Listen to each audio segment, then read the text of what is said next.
Bom, presidente, colegas vereadores, o Refis Caxias, eu espero também que seja portado em breve o projeto Refis Caxias, né, da Prefeitura. Hoje nós estamos votando do SAMAI, mas ele é a possibilidade, muitas vezes, daquelas pessoas, né, que não tiveram como pagar. Porque hoje, vereador Friso, o senhor que foi diretor do SAMAI, né, hoje é escalonado o pagamento. Tem as pessoas que têm o cadastro único que ganham desconto no SAMAI e muitas vezes essas pessoas também não conseguem cumprir com os seus débitos, né?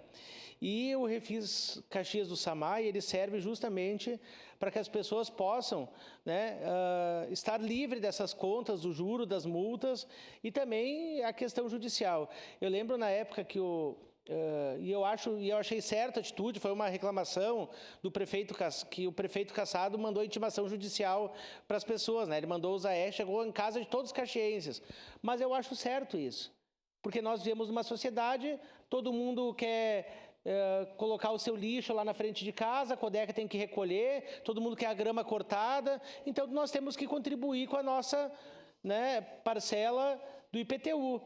E quem não contribui e quer usufruir, a mesma coisa do IPVA, né? Daí tem as blitz, guinchos, carros. Então, se tu quer ter um imóvel, tu quer ter uma coisa, tu tem que pagar. Agora, tem pessoas que por problemas de saúde, por problemas de desemprego, não conseguem, vereadora Rose, cumprir com seus compromissos, né? E o Refis chega numa boa hora. Agora, o Refis, ele não é para os milionários, porque os milionários não dão calote, vereador Cláudio. É só pegar o Refis Caxias... Uma parte, vereador. Não tem como dar parte que é declaração de voto. É só pegar o Refis Caxias, se não tem como dar parte, é declaração de voto. Esse foi meu raciocínio, presidente. Põe 30 segundos aqui. É só pegar um pedido de informações do Refis Caxias e fazer um histórico. Os grandes devedores nunca pagaram imposto. Né? Nunca pagaram imposto.